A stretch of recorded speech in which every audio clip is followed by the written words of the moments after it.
When you see a Qigong grandmaster, really a good one, they can come in with their hand, hold it near a person, and maybe that person's eyes will move. And they demonstrate how the Qigong works that way. They take their hand away and it stops. They bring it back and it starts again. They remove the energy and it stops. They bring it back in and it starts again. This is because they're bringing through energy, just like all the other healing techniques. What we've discovered with reconnective healing is that it works on a different plane. It includes everything that you can get through energy healing, but there's more. So, when we bring our hand in, the person's eyes will start to move, and their fingers and their feet. As we take our hands away, it continues.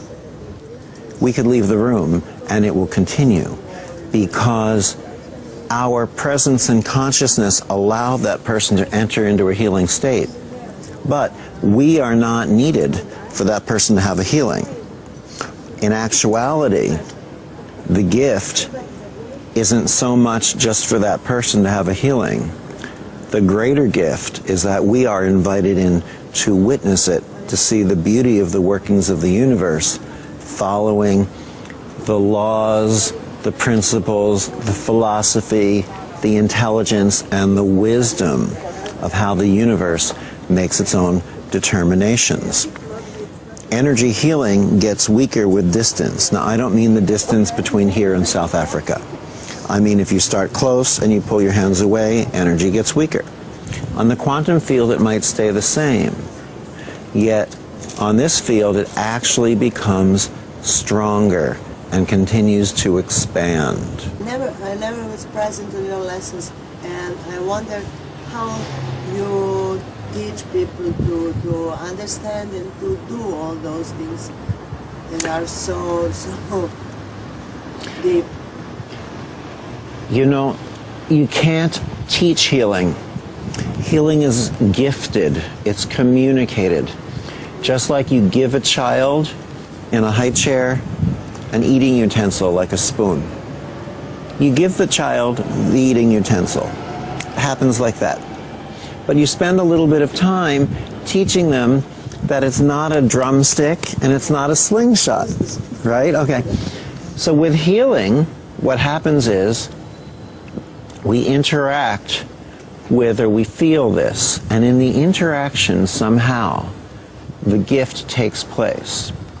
The teaching is teaching you how to coordinate it, how to use it, how to find it, so each and every time it's consistently, perfectly, naturally present. You can't learn healing from studying. It's not an accumulation of knowledge. It's hitting a place of knowingness.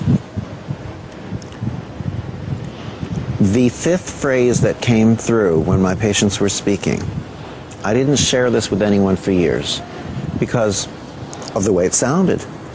Half the time it came through, you must see that you are a master. Half the time it came through, you must know that you are a master. I thought, I'm never going to tell anyone this because they're going to think that I walk around in my home wearing bed sheets and golden belts and sandals. But what I found was, once you begin to interact with this, you begin to recognize that there is an effect, a correlation, a relationship. It's just like if you show someone that if you push something to the left, it goes left. If you push it to the right, it goes right. If you push it down, it goes down. If you push it up, it goes up. Now, after you do that once or twice, you could study it for 40 years, but you'll never know it any better because you'll just master it. You'll move into that place of knowingness. You can't learn more, accumulate more knowledge to know this any more than you do. Healing is the same thing. It's a state of knowingness. It takes us beyond knowledge.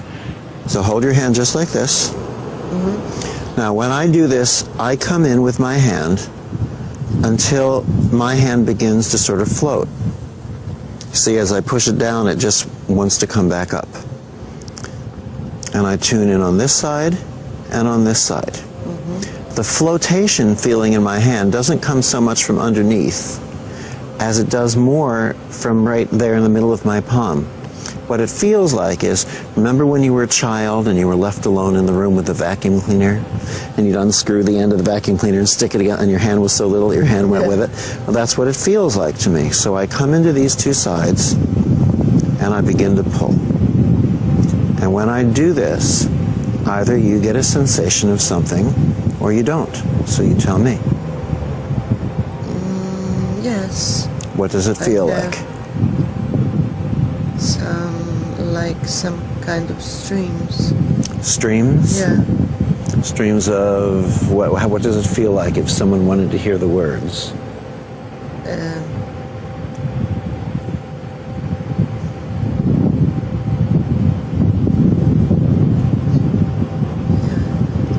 Like something is going like, I don't know, a river.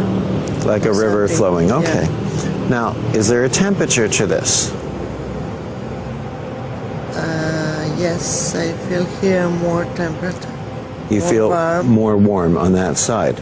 So you would think that either I'm holding in your warmth, or that my hands are so hot that they're giving off warmth. But my hands are what? Yeah, cold. They're cold. They're cold. So this is working on a different field than the energy field or the physics field that we know of here, because the physics field we know of here either has me hold in your heat or either has me cast off a lot of heat. Neither one is happening. Plus, to be at this distance, and it's cool out here right now tonight, and for you to feel heat, we must know that something is changing that even the wind can't blow away. This is part of what's fascinating the researchers. When they do research on reconnective healing, they find that in controlled, randomized, double-blind studies, the responses are virtually the same from person to person to person. Yeah. Okay, thank you. Thank you.